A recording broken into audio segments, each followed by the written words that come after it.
Ben Affleck, how far you've come.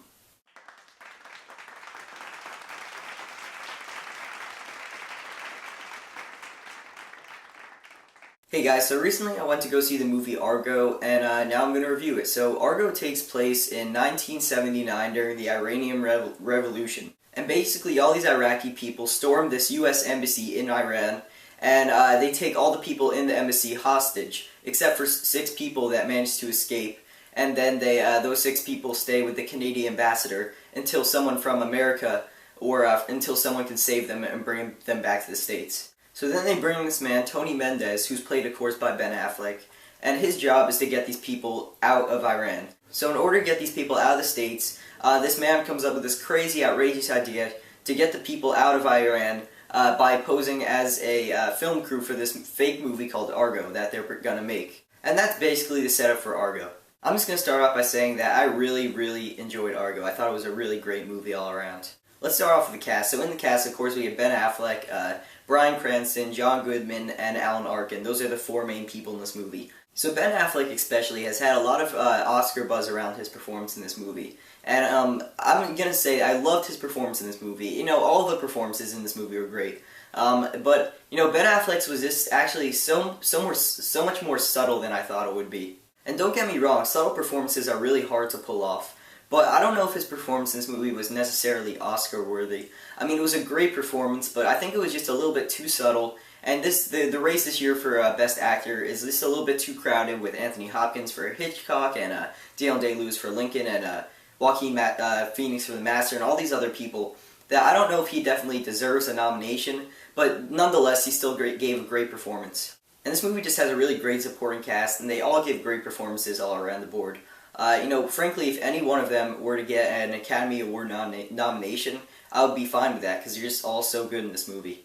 Let's start off with Alan Arkin. I heard he's kind of the front runner for the Oscar, but his performance in this movie is just so, it's like he plays this film producer, this moderately successful film producer, and he just plays it with such wit and charm, and you just really love this character so much. And also, he has one of the funniest lines in this movie. I mean, there's not too many parts in this movie that have me laughing out loud, but, you know, when they say this line, it's really funny, and I just really love this line. Also, not to mention, him and John Goodman had great chemistry, so from there, let's talk about John Goodman. John Goodman is actually just such an, maybe not underrated, but he's just such a great actor. He's been in so many great things. This year, he's been in already Paranorman, and he's going to be in Flight, In Trouble with the Curve, and all this stuff.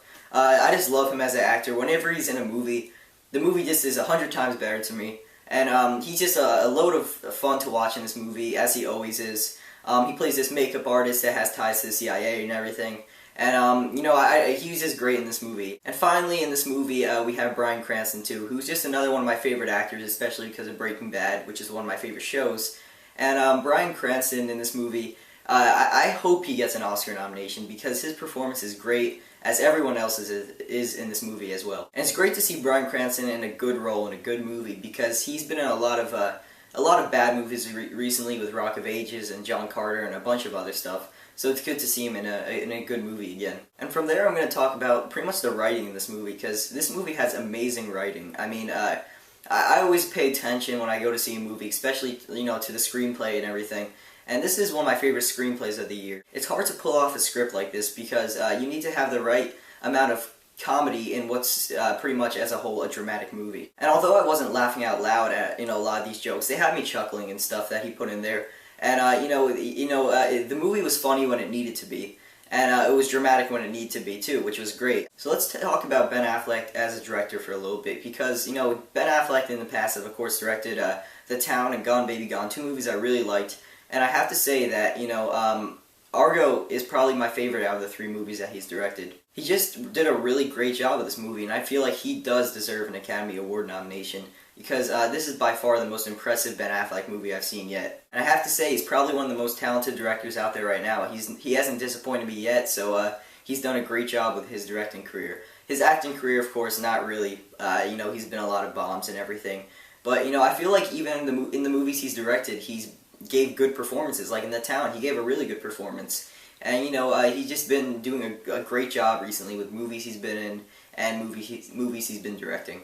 So if I had to say, the one thing maybe I didn't love about this movie was at times it did slow down a little bit. There were some scenes where I just kind of lost interest for a little short period of time, but I quickly gained it back, and I quickly got back into this movie. And also, something I forgot to mention, this movie is really intense. I mean, when you get down to the last maybe 20 minutes or so, it gets really intense. It's one of the more intense movies I've seen all year. I knew the end of this movie before going into it because I had seen this like special about the actual story, but still, it was still super intense. I mean, by the end of this movie, you just really want these people to go home and you just want this whole thing to be done with, pretty much. Overall, I loved Argo so much. It was a great movie. Had me on the edge of my seat toward the end of it. A great screenplay. Ben Affleck did a great job with it. Great performances all around.